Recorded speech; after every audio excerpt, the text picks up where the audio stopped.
সড়ক পরিবহন মন্ত্রী রবিউল আলম তিনি আমাদের কাছে চাঁদাবাজির নতুন সংজ্ঞা দিয়েছেন এবং চাঁদাবাজিকে নতুন সংজ্ঞায় সংজ্ঞায়িত করেছেন। তিনি বলেছেন যে যেটা সমঝোতার মাধ্যমে নেওয়া হয় সেটা চাঁদা নয়, যেটা জোর করে নেওয়া হয় সেটা নাকি চাঁদা। এখন আমরা বুঝবো কি করে যে কোনটা সমঝোতা কোনটা জোর করে নেওয়া হয়?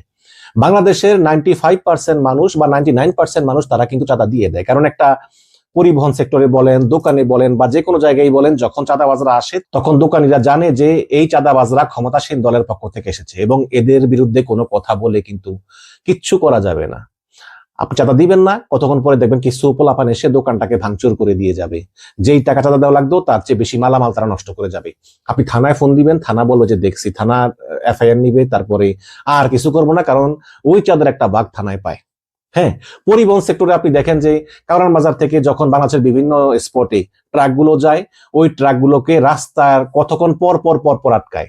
মনে করেন যে একটা বাড়ি আছে, আমি আগে দেখেছি আওয়ামী লীগের আমলে, সেই উদাহরণটাই দিই, যে একটা বাড়িতে মনে করেন যে 30 বা 20-25 জন ছেলে পেলে আছে ইয়াং, তারা ছাত্রলীগ বা যুবলীগ করতো।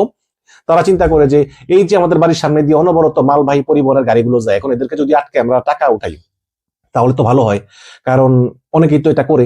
তখন তার স্থানীয় প্রেস থেকে একটা কার্ড ছাপায় যে অমুক শ্রমিক কল্যাণ সংস্থা বলে, সেই ট্রাক আটকায় বলে যে 500 টাকা দাও, 1000 টাকা দাও। হ্যাঁ, তখন যদি ট্রাক ড্রাইভার না দেয়, 95% বা 99% দিয়ে দেয়, যদি না দেয় তাহলে ওই ট্রাকটাকে ছেড়ে দেয় এবং ফোন করে আধা কিলোমিটার সামনে আবার একজন আছে, তিনি বসে থাকে, বলে যে এই ট্রাক ড্রাইভার আমাদেরকে চাঁদা দেয় নাই বা সে ইয়ে করেছে, খারাপ ব্যবহার করেছে। তখন রাস্তায় গাছ পালিয়া ওই ট্রাক ড্রাইভারকে মারধর করা হয়, তার গাড়ির কাজ ভাঙচুর করা হয়। এখন একটা ট্রাকের যে একদম সামনে যে মেইন কাজটা, মেইন উইন্ড স্ক্রিনটা, এটা ভাঙলেই তো মনে করেন যে 20-25 হাজার টাকা শেষ বা 30 হাজার টাকা শেষ, তাই না? তো এই ভয়ে ট্রাক ড্রাইভাররা টাকা দিয়ে দেয় এবং কারওয়ান বাজার থেকে একটা ট্রাক স্পটে পৌঁছতে দফায় প্রায় 8-10 হাজার টাকা চাঁদাই যায়। এবং ওই টাকাগুলো করে কি, ওই টাকাগুলো এই জনগণের কাছ থেকে উঠায়। চ্যালেঞ্জ করলাম আপনাকে, যদি এই পরিবহন সেক্টরে চাঁদাবাজি বন্ধ করা যায় তাহলে পণ্যের দাম অর্ধেক কমে আসবে, কিন্তু সেটা করতে ব্যর্থ হয়েছে হাসিনা সরকার, ব্যর্থ হয়েছে ইউনূস সরকার এবং ব্যর্থ হবে তারেক সরকার। দর্শক, এই চাঁদাবাজিটা এত রন্ধ্রে রন্ধ্রে পৌঁছে গিয়েছে, মানে সমাজের প্রত্যেকটা স্তরে স্তরে চাঁদাবাজি, এটাকে কিন্তু নির্মূল করা সহজ না। শেখ হাসিনা কিন্তু চেয়েছিলেন একটাবার যে চাঁদাবাজিটাকে আমি নির্মূল করার চেষ্টা করি। উনি দেখেন যে দলই থাকে না। এই যে আপনি দেখেন যে বিএনপি বলেন, আওয়ামী লীগ বলেন, তারা একটা জনসভার ডাক দিলে ঢাকা শহরে লাখ লাখ লোক এসে পড়ে। কেন এসে পড়ে? প্রত্যেকটা লোক কিন্তু এই ধান্দাই দল করে যে আমি যদি আমার দল ক্ষমতায় আসে তাহলে আমি অমুক এলাকা, অমুক গ্রাম, অমুক জায়গাটা আমার হবে, আমি হবো রাজ্য, আমি যা খুশি তা করতে পারবো, আমি চাঁদা উঠাবো, এই করবো, মানে আমি যা খুশি তা করতে পারবো।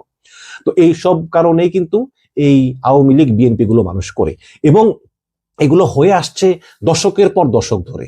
এবং বাংলাদেশের যে মানুষটা চাঁদাবাজি করে সে কিন্তু নিজে একবারও ভাবেও না যে জিনিসটা অবৈধ, এবং তারা ভাবে যে এটা তাদের লিগেল রাইট। সমস্যাটা হচ্ছে এখানেই, এটা একদম রন্ধ্রে রন্ধ্রে মিশে গিয়েছে। আজকে যদি বিএনপি বলে যে আমি চাঁদাবাজি বন্ধ করবো, যেটা তারা ইলেকশনের ম্যানিফেস্টোতে বলেছে যে আমরা চাঁদাবাজ মুক্ত, দলই থাকবে না, একদম বিএনপি নামে কোনো দলই থাকবে না যদি চাঁদাবাজি বন্ধ করে।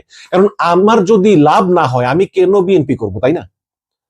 তো এই কারণেই ভূমি লুট, বন লুট, নদী লুট, প্রকল্প লুট, ব্যাংক লুট, বাজার লুট, টেম্পো স্ট্যান্ড লুট, বাস স্ট্যান্ড দখল, এই সব করে করেই কিন্তু এই বিএনপি আওয়ামী লীগ এগুলো। এখন হাসিনা পালিয়ে যাওয়ার পরে হাসিনার দলে রেখা যাওয়া যে চাঁদাবাজি সাম্রাজ্য, এটা দখল করেছে কে? সব করেছে বিএনপির লোকেরা। এবং তখন কিন্তু একটা ভয়ও ছিল যে ক্ষমতা ইউনূস, কোন সময় কি হয়, কাকে পুলিশে ধরে। এখন তো বিএনপি ক্ষমতা, এখন তো সেই ভয়ও নাই, এখন তো আরো জোরে সোরে চাঁদাবাজি করতে পারবে। এখন এই যে রবিউল আলম রবি, তিনি বলতেছেন যে সমঝোতা চাঁদা নয়। আমি বুঝবো কি করে যে কোনটা সমঝোতা আর কোনটা জোর করে নেওয়া? আমি আমার চোখে এমনও দেখেছি যে একজন ছিনতাইকারী যখন একজন ভিটিং এ বলতেছে যে তোমার মোবাইল টোবাইল মানি ব্যাগ সব দিয়ে দাও, আপনি দূর থেকে দেখলে মনে করবেন যে একজন বন্ধুর সঙ্গে আরেক বন্ধু কথা বলতেছে, কিন্তু সামনে তো ছুরি ধরা, এটা তো যার সঙ্গে কথা বলতে সে দেখতেছে, আমি তো দেখতেছি না, তাই না? তো এখন এই 99% চাঁদাবাজি সমঝোতার ভিত্তিতেই হয় বলতে কি রকম, মানে যে টাকা দিবে সে বুঝে, তার কোনো উপায় নাই, এই জন্য সে চুপচাপ থাকে।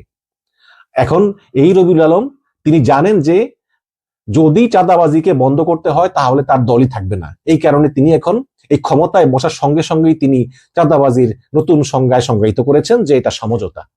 এখন কি আর বলবো, তারেক রহমান এই রবিউল আলমকে তিনি মন্ত্রী বানিয়েছেন, যার বিরুদ্ধে হত্যা মামলার অভিযোগ আছে।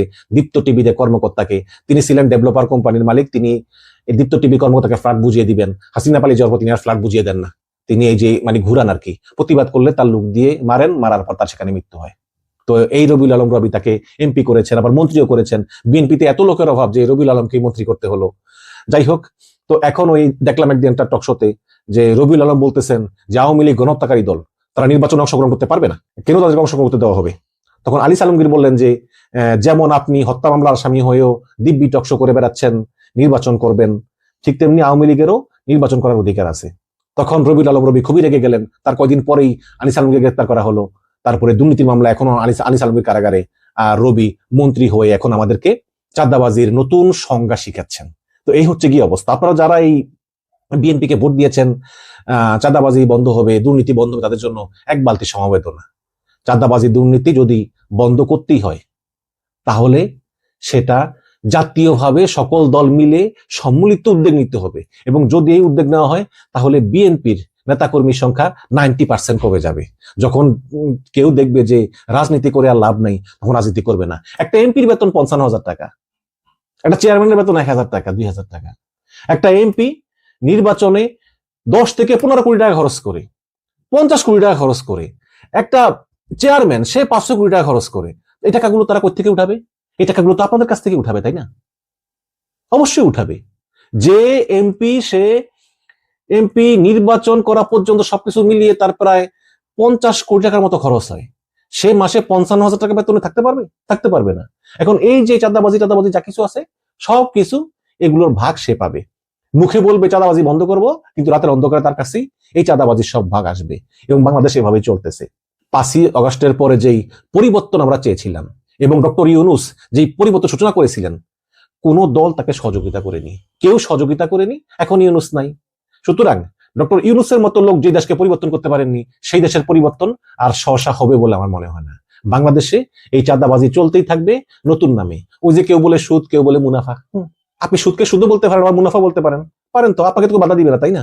এখন এই যে বলতেছে সমঝোতার মাধ্যমে টাকা আদায়, চাঁদা নয়, এই কথা বলে তিনি এই চাঁদাবাজিকে বৈধতা দিয়েছেন, এবং যেটা ছাড়া আসলে বিএনপি কিছুই করার নেই। কারণ এই চাঁদাবাজি যদি বন্ধ হয় তাহলে বিএনপি 90% কর্মী দল থেকে আউট হয়ে যাবে। Same goes to Awami League. যদি চাঁদাবাজি বন্ধ হতো, আওয়ামী লীগের 90% লোক আওয়ামী লীগ করতো না। কারণ এই দলগুলো টিকে আছে এভাবেই। আওয়ামী লীগ বা বিএনপি যখন বিরোধী দলে থাকে, তখন যেই সব পোলাপানগুলো রাজপথে দলের জন্য সংগ্রাম করে, রক্ত দেয়, অত্যাচারিত হয়, জেলে যায়, নির্যাতিত হয়, ওরাই আবার দল ক্ষমতা এলে একটা চাঁদাবাজ, দখলবাজ, লুটবাজ, জালিম হয়ে ওঠে।